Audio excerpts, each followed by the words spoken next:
friends, welcome to episode 137 of Storyteller Conclave. This is a show all about helping you run the best tabletop role-playing game that you can, whether you're a new storyteller or dungeon master learning the craft, or an experienced storyteller looking to take your game to the next level. I'm Sarah. I'm Rob. Are you going to be okay, Rob? I'm literally running at about 20%, but I'll be okay. Yeah. So Rob got his booster jab today. Yeah. No, yesterday. Yesterday in the afternoon. Just, yeah. It's been a rough roller coaster since yesterday. There has been wailing and gnashing of teeth. Yeah, I'm just sore. I'm tired.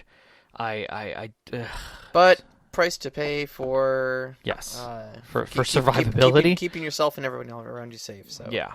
So go get your boosters, despite how much I don't feel right. I'm not sick. I just don't feel right. Yeah, I got a week of vacation coming up between Christmas and New Year, and I think I gotta schedule mine for there. So yeah, I'd shoot for the end. Yeah, or very early on. Yeah, very early on, because at the end of that week, I've got my game for the first time in like 3 or 4 months or however long it's been. Yeah, and I got mine. So we're packing a lot in. Yeah, we are. We are. Well, we got some vacation time. No, it's worth it. It's worth it. So I'm really looking forward to that. Speaking of downtime. Oh, nice segue. Thanks. Actually, before we get into it, I did want to say something that's totally not even on our show sheet. Apparently, there are some heavy storms going across the country right now, across the United States. Yeah, I know. Kentucky just got pretty heavy. Iowa and north and south of it are basically, there's a band of high-speed winds and rain and storm that's cutting across them. So if you're within the belt of our listeners and are having trouble, remember this is recorded, but we also wish you stay safe. Don't have your phone out and trying to get signal for our show. Go somewhere. Yeah, absolutely. love you guys and stay safe, please. Yes, please. So, beyond that, I don't have much of a mind for anything else, and we can get right into this, because building the show sheet was a challenge. I wanted to think. I really did. I wanted to think about this. I wanted to come up with things, and I think I found some unique thoughts in there, but my God, was it hard for me. Yeah, no, luckily this is one I had a few opinions on. So yes, so that was really good. So, and I know we kind of went back and forth a little bit on this, especially with about different systems and how they implement it. And I think that's one of the things that I really kind of like about Downtime, is that it's evolved. Mm-hmm. And I think it's one of the things that's kind of helped evolve role-playing in tabletop role-playing. Yeah.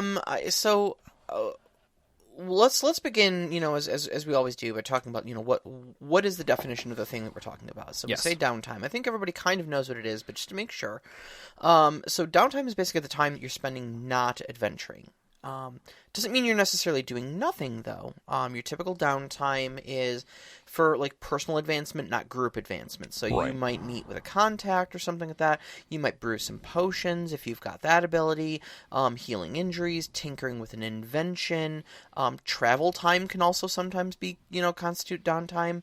Yeah. But these are pretty classic definitions of it. Yeah. But as you start to grow into other games, it's more about stepping away from the DM's plot and stepping away from the DM pouring the narrative out and letting the players take a moment for that narrative. Yeah, and I think that's probably the best thing I like about them, is that it's a moment where the DM tends to put more control of the narrative into the hands of the players. Exactly. And in all honesty, I'm going to say this. It's a good thing, storytellers. Let this happen. You still get to be part of it, and for those out there who need to have, the chain on their players because they're gonna do something ridiculous if you give them an inch, this is the part where the role-playing comes out. Mm-hmm. So you kind of got to let these things happen. I mean, if we examine the history on it and the way D&D's gone through it, it's always stayed the same with D&D. Nothing's really changed there. It's always been a mathematical way to go through your downtime. I actually didn't play much of second edition or anything like that. Is there? Still is mathematical. It was more mathematical. It was even more mathematical. Okay. Yeah. But they did have rules for it, though. Yeah. Okay. I just thought it was funny that the one time that I went looking for a long rest or things going in between, there was almost 100 entries in the book for the word long rest before you got to its definition. Jesus, yeah. And then when you get to the definition is very small. It is very, very simple. And I'll get around to that a little later, but I always find that that's interesting to note that when you look at a tactical game, even the downtime is tactical. Right. It's planning at its finest. How does it get complicated, though? Okay, so a few complications that immediately crop up with something like downtime is that so first off, it can be very personal. Yeah, very much so. Because you're kind of going around the table like, okay, Rob, what is Theodane doing right now that we've got like 2 weeks where you're not adventuring, you know? And so it can really start to feel like RP for one as you go around the table. If you're in one of those groups where people get easily distracted and fidgety if the spotlight isn't immediately on them. Yeah. And so I would say, it's probably still a good time to allow other people to get involved. Mm-hmm. Like, especially if you're still physically in the same location, Yeah. Like in my campaign, you were in the city of Anvil, which is kind of where you're based out of. Right. That's your home base. And so, like, okay, what are you guys doing? Well, I was going to go here. Oh, I was also going to go here. Can I join you? Yeah, cool. All right, that's a downtime activity. Now you're kind of hitting two birds with one stone there. Mm-hmm. But if you're going one at a time, and especially if one of those players hogs the spotlight and wants to do a lot, it can be, and if you don't rein that in, it can be 45 minutes of just focusing on one player while everybody else at the table listens. Mm-hmm. And then that kind of leads me to part number 2, which is some players can be very involved with their downtime. Yes, it can almost be its own game. Especially like when... I think like D&D gets bad about this because it's so tactical. Mm-hmm. And you want to make sure that like you have 50 feet of rope and a 10-foot pole and a cup and a mirror and 3 sticks of chalk and exactly 10 candles. And so you'll get people who want to play the game like that who will go through every last one of those things during a shopping downtime. Mm-hmm. And you're like, dude, just write a list and just hand it to me and I'll go, okay, looks good, and hand it back to you. And you can just add all that stuff on there. I don't even... Just deduct the coin. I trust you, Mm-hmm. Like, we don't need to do math together at the table. Right, right. One of the... one of my biggest, like, downtime sins that I've ever seen was very early, very, very, very early in campaign... of Critical Role's life. Okay. Campaign 1, like, it was in the first 10 episodes or something like that. There used to be an 8th member of Critical Role, Orion Akaba. Mm-hmm. He's the member that you do not mention. Okay. It was very clear he didn't fit with the group, especially moving forward for what they were trying to do. Right. He didn't have a lot of chemistry with people at the table. There's a lot of awkward moments when he would say things and people were like, I don't know if that's great. Right. And so he left the game after about like 20 episodes or something like that. Okay. But there was one time where Matt was doing downtime with people and going around the table. What would you like to do? Well, I just want to talk to this person. Okay, here's a brief NPC interaction. Cool. Is there anything else you want to do? I'm going to pick up this, and this from the store on the way back. Okay, cool. You're done. Mm-hmm. Next person. Another regular downtime. Gets around to Orion, and Orion takes like 40 minutes. And he's like, all right, I'm going to go around to every store and I'm going to buy all the mirrors that they have. Okay. You're going to what? Okay, and then I'm going to go back to our place and I'm going to construct this elaborate thing that has all these mirrors on it. And like starts basically step by step describing how he's going to make the Archimedes death ray out of all these mirrors. Okay. Yeah, and like that was the exact reaction that Matthew Mercer had, where he was just like, why are we spending time on this? Yeah. What are you getting at, Orion? What are you trying to do? Yeah. Can we just get Can we just make a couple rolls and be done? Yeah, because normally you would say, I'm tinkering and building the Archimedes death ray, laser. What do I need to build this? Right. Right. Exactly. Mm-hmm. And that's kind of what I'm trying to get at is it's downtime. One of the biggest downtime complications is going to be when you ask a player what they're doing during downtime, and they tell you. Oh, it's yeah. So let's start with the things that do have structure. D&D has immense structure. Actually, I think that a quick solution to even the thing that was just discussed was that D&D sets itself as short as a long rest is a very specific thing. And then if there's time between adventures, 5th edition lists out what those things are, like in detail and what the roles are. So to be like, well, I'm going to shop and then I'm going to build this thing, you can literally just go in the manual and go, oh, you're building something. Yep. Oh, that's going to take you X, and here's the challenge rating, and you're going to spend X, Y on it, and blah. And it's done. The whole interaction's done. So you can make D&D very cut and dry. Yeah, it's nice and simplified. If you're looking for it, it's Chapter 6 of the Dungeon Master's Guide. It's called Between Adventures. It has a whole section in there, and it even calls it Downtime Activities. Yep. So starting right there, read over it. There's some really great stuff in there, actually. There's some good ideas. Trying to sell your magic items, create your own magic items. Yep. And even just things like carousing, spreading rumors, things like that are all in there. I think it's great. I mean, the other thing that they flat out have in there is also, like, you're recuperating. Yeah. You can save yourself from having problems with poisons, or researching, or training. And getting proficiency in something. Yes. I think all those are great ideas, but it's very mechanically oriented. And I think that you can always lean back on that mechanical edge if you feel that your players are overstepping and moving away from the role-playing and trying to get back to the mechanics of the system and defeating the mechanics of the system by using the downtime. Yeah, and I think that's probably the biggest thing is trying to defeat the mechanics by just saying, oh, I do this. I'm going to give it to you piece by piece so that in the end you'll look at me and go, that was clever.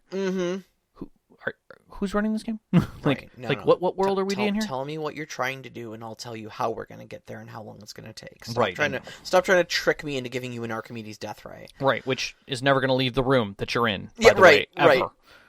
So, I think the other thing is that as you step away from D&D, things start to get a little, I don't know. I'm not going to say looser. I think they broaden. The horizons broaden greatly. Yeah, I feel like as good as D&D's downtime section was in the Dungeon Master's Guide, that by tucking it off in the Dungeon Master's Guide in Chapter 6, it's kind of it's very like second page news. It's very what am I looking for here? It's very clear that it's meant to be an optional rule, and not something that's the part of the normal gameplay loop. Whereas I think other games that we looked at, we only looked at a few, but we had like Savage Worlds. Yeah, Savage Worlds is a great one because it has interludes. Interludes are part of the core book. I think they're great. I think it's great. It's basically just a mechanic where you draw cards from a deck. Those act as story prompts for you, and you tell in-character stories. Whether those are done in character to the rest of the group so that they can all learn this about you in character, or if you're just telling a story about your character to the other players at the table. Meta style as sort of a meanwhile scene that none of the characters get to witness, but the players at least learn something about that character. Yeah. One of the neat ones that I saw about an interlude that a player wanted to spend instead of gaining a Benny during downtime, I can't remember what they were doing, but basically they said, I would like to spend a Benny as a player to gain story insight. And the DM was like, okay. That's fair. And it was like, okay, so I want to have like what I like to do, the movie scenes with the villain. Like something that exposes them, but not in such a way that it completely destroys the plot. Sure. And they were kind of off-put by that, like, I don't even know what I would do.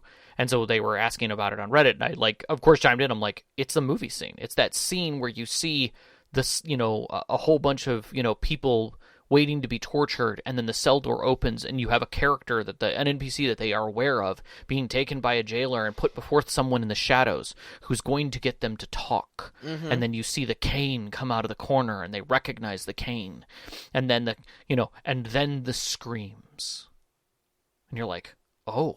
Yeah. Oh, he means business. Like, that's the kind of thing, because it lets your players know the villain they're dealing with. Because the next time they see that villain, it's at a dinner party, and he's very casual and very happy and grateful to see them, that he's helping, that they're helping him out, and they're all like, yeah, that's wonderful. I mean, one of the players are like, this guy's evil. And but it puts it in perspective. Yeah, exactly. And I think some people would look at that and be like, oh, well, I don't want to spoil the big reveal, but honestly, I think that actually adds a great little dimension. I think there's there's way too much, cloak and dagger that goes on between the storyteller and the players. Keeping that DM screen between the two of you to hide everything. No, show them. Yeah, show them. Honestly, and this is one of the reasons why, one of the hills I will die on is that Silent Hill was a much better game than Resident Evil because it exposed. Because you have a radio that just starts wailing out white noise every single time an enemy is within 50 meters of you. Mm-hmm. Oh, but how do you get jump scares? You don't. Mm-mm. In fact, we're going to telegraph everything because there's not a damn thing you can do about it. Mm-hmm. Watch, here he comes. Yep. The whole time. Yep. I mean, I like that. It's also the the glowing blade in Lord of the Rings. Yeah. It's those types of stories that give you those moments of, or Alien, the heart, the monitor. Yep. They're in the ceiling. They're in the room. Yep. Sometimes knowing is more horrifying than your big reveal will ever be. Yep. But I mean, to get back to the interludes, I think it's great that there is some assistance in it, and by the way of the cards, to give the players a little leg up of I don't know what I would talk about. Well, here's your opening, or not necessarily even opening, but here's the framework, the theme of what you're going to, that you could pick from. And I think it's 3 that you get to pick from, right? Well, it's not even technically you didn't get to pick. Right. I did that because it was our very first interlude. Oh, okay. And I wanted to open the floor up to you guys to be a little more imaginative because it was a travel scene. Yeah. But technically, they're even more than is this a travel scene? Well, then this is what you're going to talk about. Ah, okay. Is this a camping scene? Well, this is what you're going to talk about, or whatever. But there's a couple ways of breaking it down in there where it gives you a very specific topic. I was just opening it up a little bit for you. Mm-hmm. But on top of that, though, there's a lot of stuff because Savage Worlds is more of a generic system. Yeah. And so it's designed to be a little more modular. And have a lot of little add-ons and stuff like that. A lot of those add-ons are up on Drive-Thru RPG. Labeled under Swag, and that's Savage Worlds Adventures Guild. Right. And one of the Swag things up there is called Intermissions, Downtime, and Projects.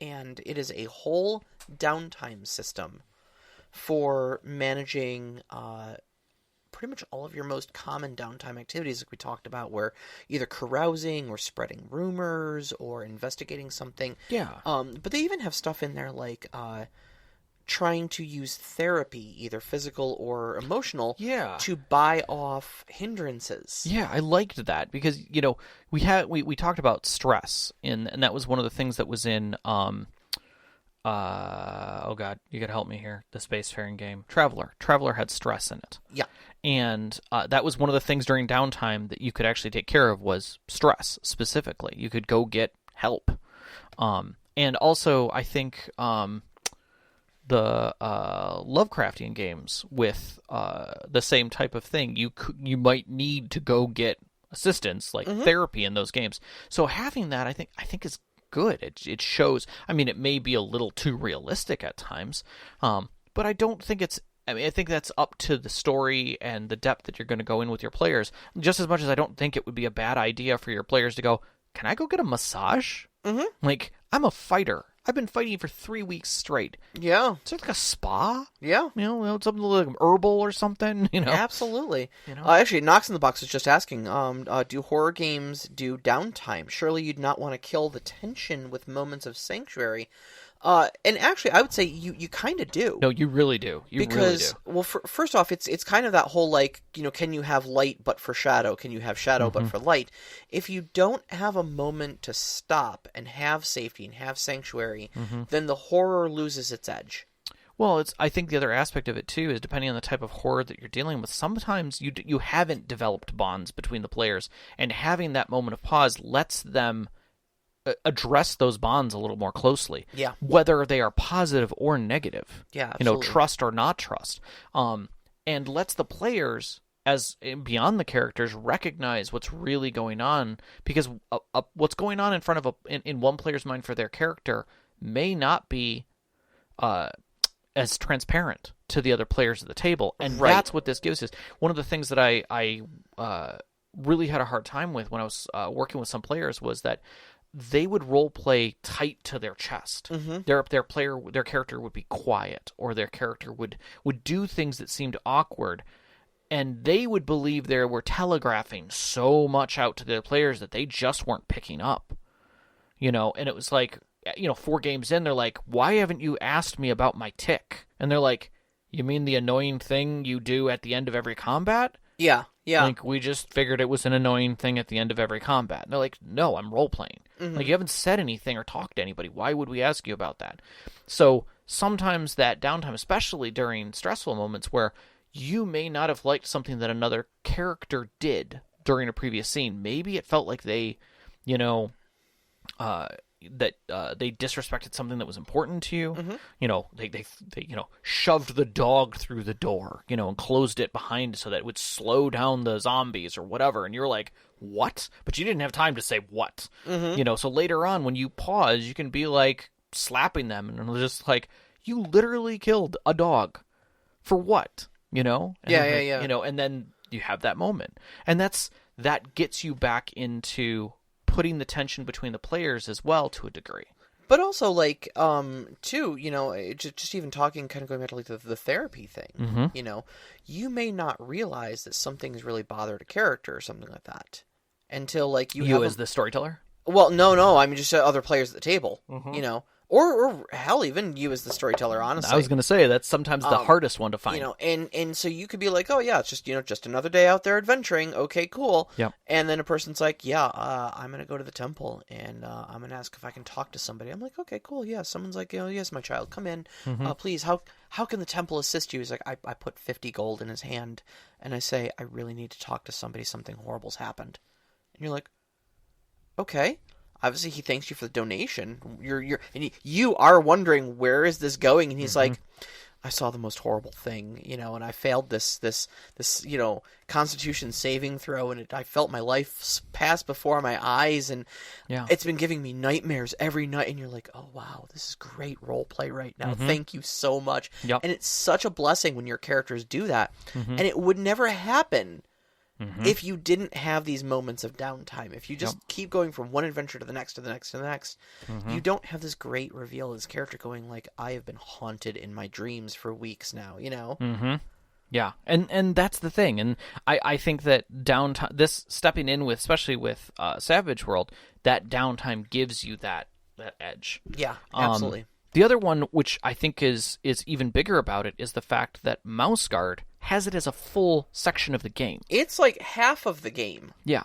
Well, I don't say half, but it's half of the storytelling. Yeah. Half of the storytelling is the storyteller telling, and the other half is the player's turn. It's literally listed as the player's turn. The player's turn, yeah. And it is required. Now, some storytellers who do Mouse Guard literally do multiple stories, where it's one, where just, GM's turn, player's turn, GM's turn, and it goes back and forth a few times during a session. Our game, we typically only do a GM turn, then a player turn. Correct. And, I mean, that's up to you, how you handle that. Sure. But the sheer amount of offerings that they give you as examples is amazing.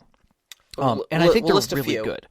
List a few just to be kind of very, very quick here. We're not going to go over them. I would say pick the ones you like, that you think are unique. Play a belief, play an instinct. Explain the difference between those if you remember. So a belief is something that you have thought a lot about, and it's a belief that you have adopted. Correct. Like one of my characters' beliefs is, I believe it's never act in haste, I think.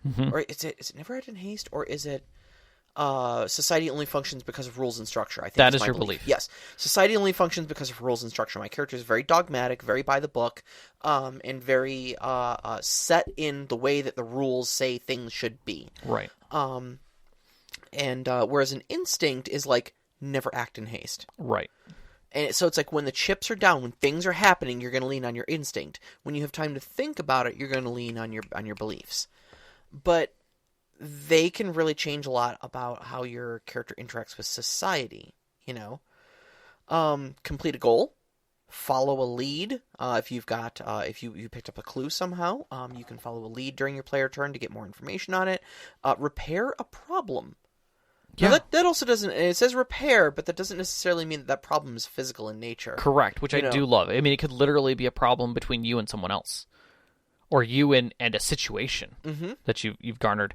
Craft a masterpiece is the thing that we often think of, but teach a fellow.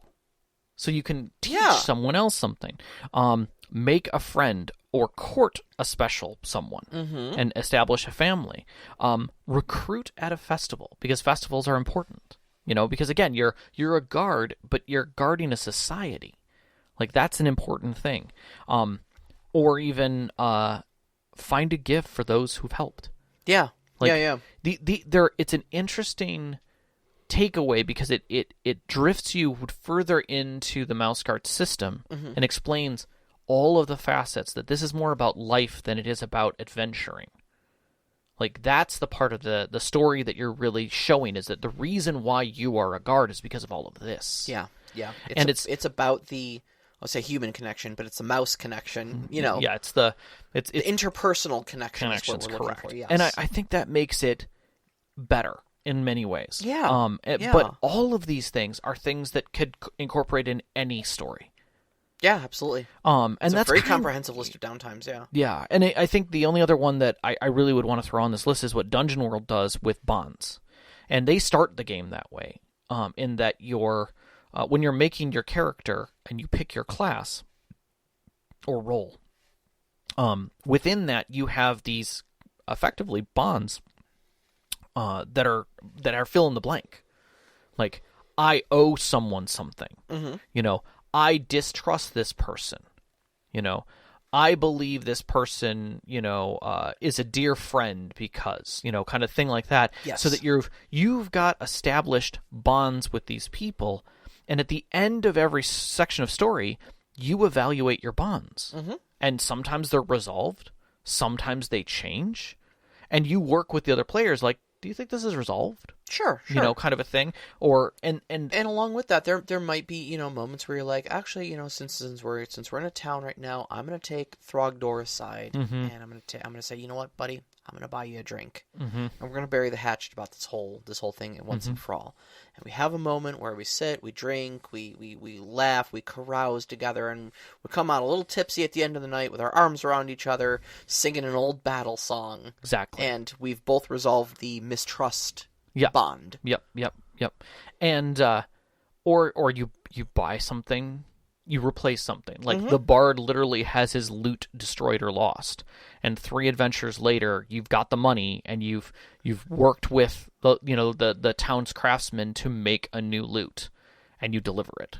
It was destroyed by a crack sniper. Yeah, it's a looter shooter. Oh, nice. Yeah, and I'm gonna turn off my mic and walk now.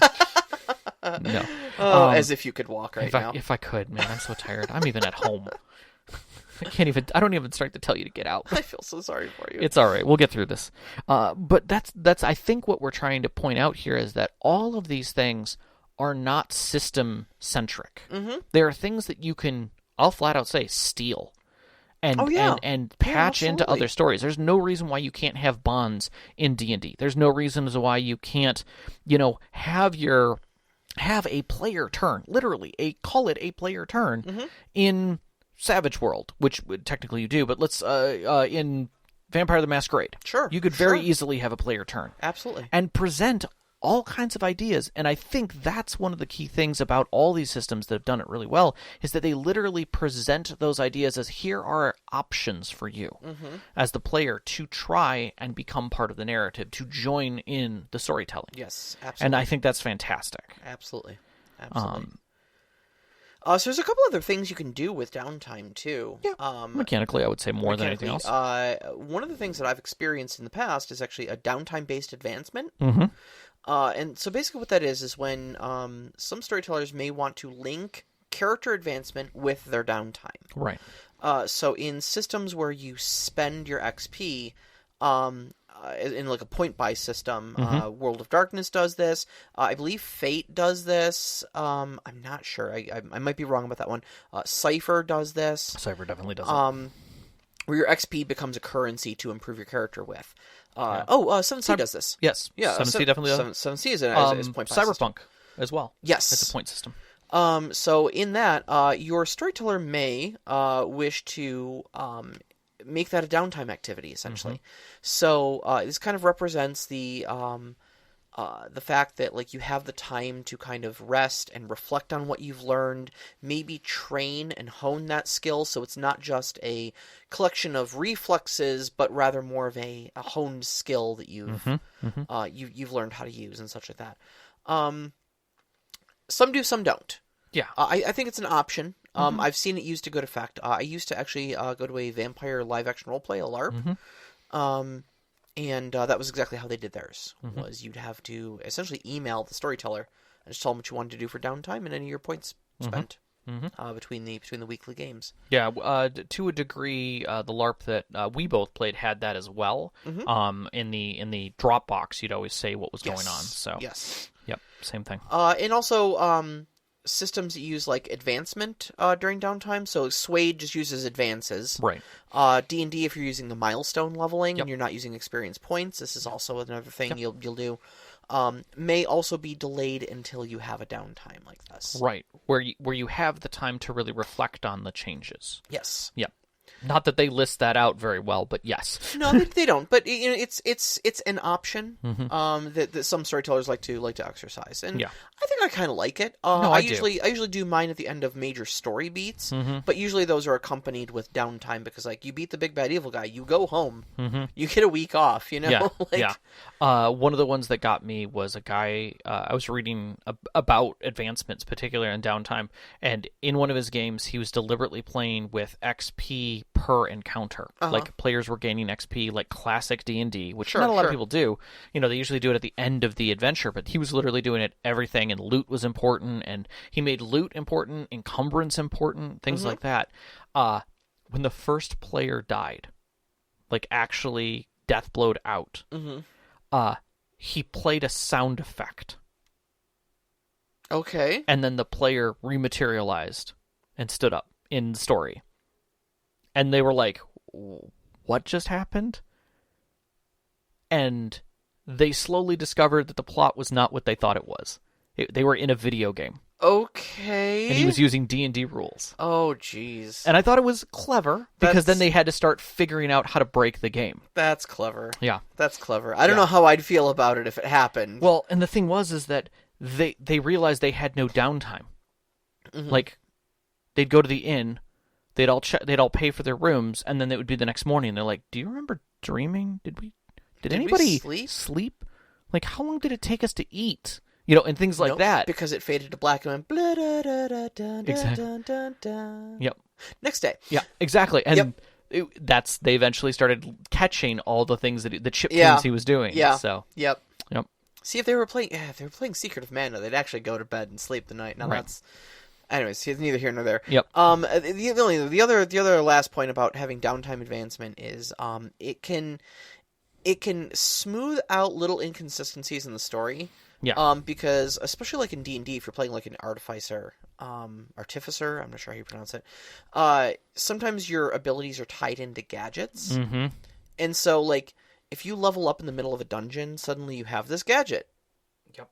Oh. Okay, where the hell did that come from? Exactly. You know? Well, if you have downtime, you can then say, okay, while you're doing this downtime, you also tinker together this thing, and now you can use the ability. You know, it just smooths those little things out. It's not always a problem, but right. All right. So we talked a lot about the mechanics of downtime. Yes. What about the narrative impact of downtime? Okay. I think. Okay. So realistically, we're talking about time, effectively. Yes. That's really it, because it's not challenges per se. We're now handing it to the player to say, okay, time is passing, and we're giving them control of that time and giving them a piece of it to be able to do it, so that we're not rushing and making everything so urgent and on the move. We're actually giving space. That allows that moment where you can say, okay, like, I was level 1 and now I'm level 10. How long did that really take me? And a lot of times players will say, like, oh, that was less than a year of in-game time. I became a god, you know? Yeah. not to say 10 levels is goddamn, but it's pretty darn close. It is. I think somebody did the math, and it's like if you actually go by D&D's quote unquote adventuring day with the suggested number of encounters and suggested amount of XP per encounter, etc., it's like something like a little over 2 months to go from level 1 to level 20. Yeah. If you're a full-time adventurer. Yeah. Which is crazy to me. So this kind of pushes that envelope to say that's unrealistic. You're not going to go from 0 to Arnold Schwarzenegger. Yeah. You're never going to be 0 to Hawkeye instantaneously. There has to be a curve to it, and this kind of gives you time to have that curve become a reality. That beyond just doing advancement in increments, you're also stretching out time between events. So it may not take them, they may not just stay at the inn overnight. They may stay there a couple of days. Yeah. And that's okay for the story. Oh, they may stay there a week. They may stay there a month. They may stay there longer. I mean, even especially like in like I was reading the DM's guide about their downtime stuff for D&D, and they even suggested like sometimes it could be months if not years between adventures. That's downtime. Between adventure hooks, it's just all that's there. Personally, I like it because not all adventuring is reactive to your big bad evil guy. Yes. Like, it's not always waiting around for the next big thing that, the bad guy's planning so you can react to it. Sometimes your PCs are going to be like, okay, we've got nothing going on right now. Let's just take a couple weeks off. Let's, you get your new set of armor and get that polished off. You brew some potions. You go back to the temple, pick up some supplies and things like that. We'll just take a week to relax. I'm going to go see my wife and kid, etc. And then I've got this mysterious beacon that I picked up. You guys want to go back out adventuring? Yeah, sure. I don't need like 2-3 more days, but yeah, we can go do that. Yeah, exactly. And there are great examples of this in movies. James Bond movies are some of the best ones for time passing. Like, he'd have an adventure, his car goes off the edge of a cliff, and, you can tell that he's not dead from it. And then the next scene is him in Honolulu, getting a martini, and being, checked in on. And he's like, I've finally made my way into, the Enclave. I'll be checking in, at this party. And you're like, what happened? Like, how did you get from Spain to Honolulu? And the answer is, some time has passed. That's okay. Practice. Yes, exactly. And I think that's telling that we don't necessarily do that enough in storytelling, because a tabletop game has been taught to us that games, time passes in 6-second intervals. Yeah. And we need to kind of slow that down when it's not. Yeah, it's almost weird if you come from that sort of tactical environment where everything's very turn-based and stuff. That just go be like, oh yeah, okay, it's been a month and a half. Yeah. Just like that? Yeah, it's been a month and a half. Yep. What happened? I don't know. You tell me. Let's talk about it a little bit. Yeah. Yep. And I think that's one of the other big things that I really like is just flat out the passage of time, especially just in little things like the season changing.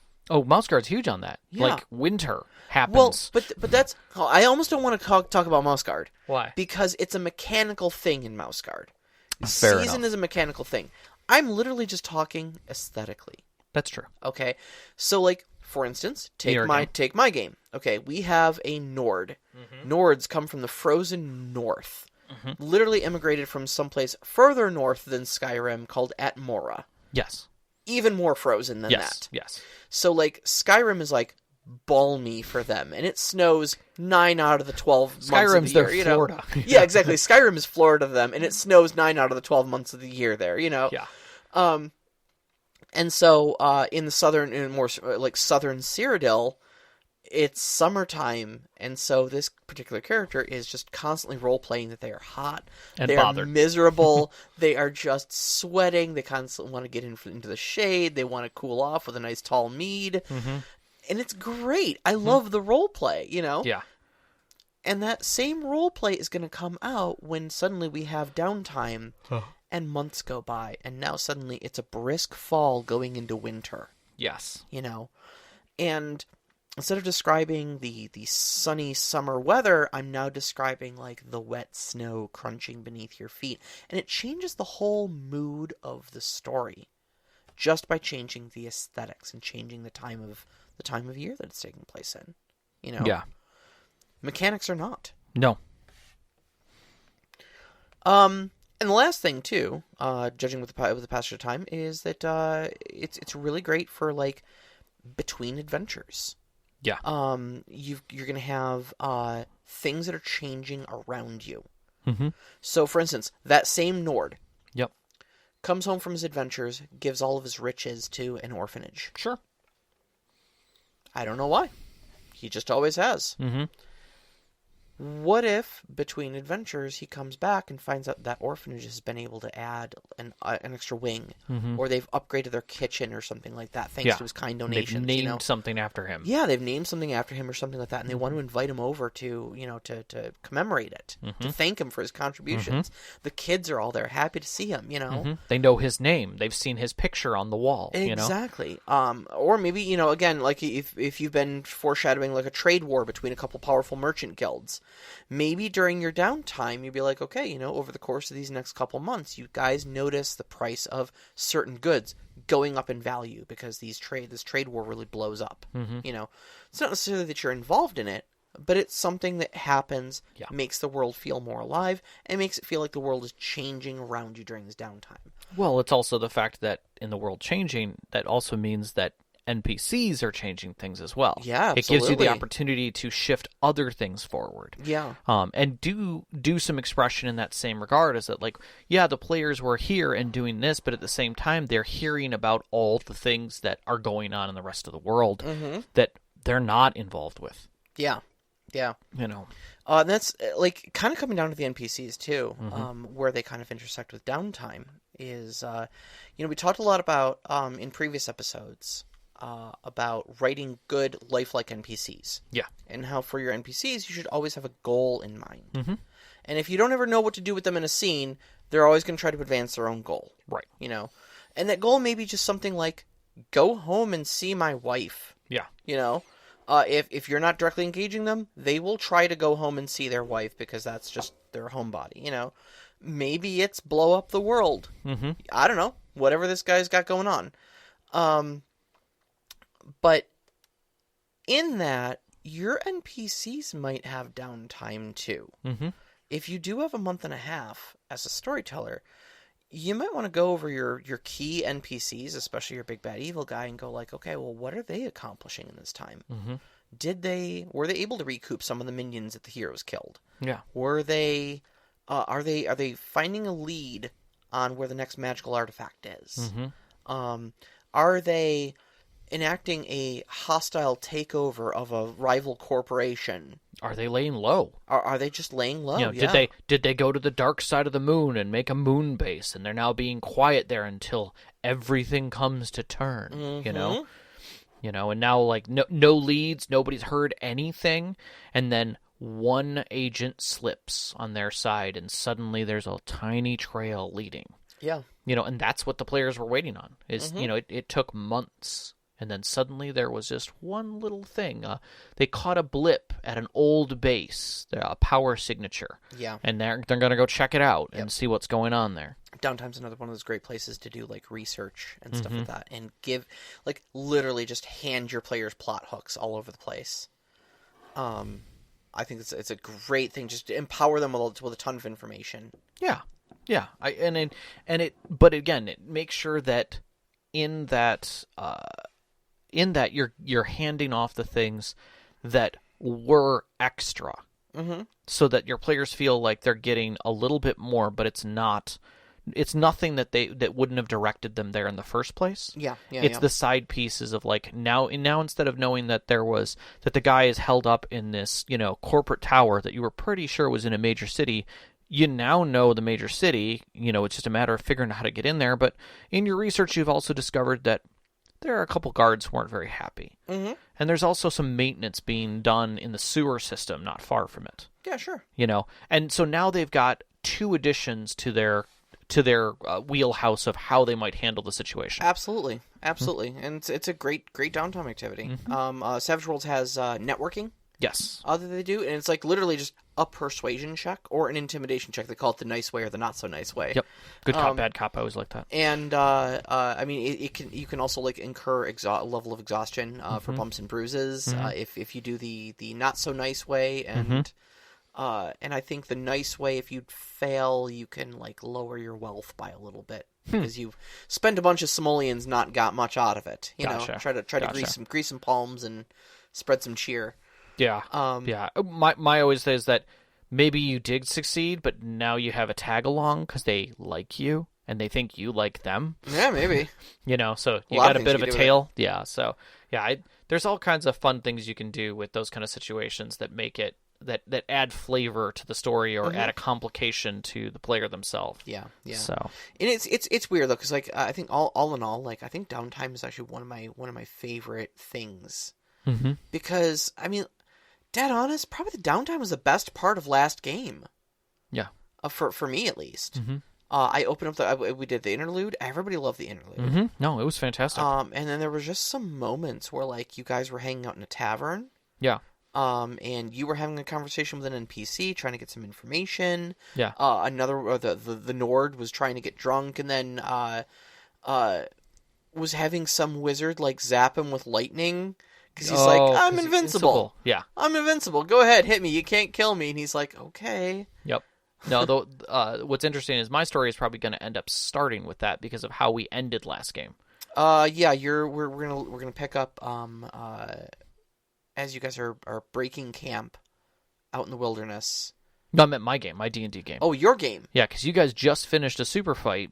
You got a bunch of people there, and you're all heading back to First Fort. That's true. You've got time, so I've got to open it with a bit of an interlude. No, we're gonna kick down some doors. I think you'll get to that. We're gonna kick down some doors. There's some people who have some answers to give us. Yep. About what just what the hell they were doing. Well, I think that's going to be telling in its own way, definitely. But yeah, I guess what I'll say to the takeaway on this show is, don't be afraid to give your players a space, but be prepared that some of your players may not be ready to be put on the spot, and you might have to hand them a list of things that they could reference. Sure. And there's lots of it out there. And conversely, sometimes if you hand the players an inch, they will try to take a mile. It's one thing to hand it to them, but keep in mind you're still the storyteller. You still got reins on the story. You can still set you can always set the rules and say, okay, guys, if you're going to try and do something that is beneficial, and crafty, this is how I'm handling craft and stuff. So tell me what you're crafting. Yep. You don't get to craft components of the rifle, and then later on tell me you're putting it all together. And now it's a rifle. Hi, I have a rifle. I snuck it past you. No, that's not what we're doing here. That's not how you have pieces of a rifle. You have no idea how to put it together. So you want to spend some downtime trying to figure that out? Guess what? You're not a rifle mechanic. You have no idea how to do gunsmithing. All right, so what I'm going to say at this point is we're typically a little under time, I think. We are just a little under time right now. So unless we got any questions from the live chat, I know you are feeling like junk, and our last episode went like super overlong. Yeah, I could make an adjustment in our time over here, but next week's topic. Yeah. We are talking about multi-genre settings and games. So This is the one that kind of is confusing in a way because what's multi-genre? Yeah, what's multi-genre? So like multi-genre, the first thing that comes into my mind frame is something like Star Wars is multi-genre.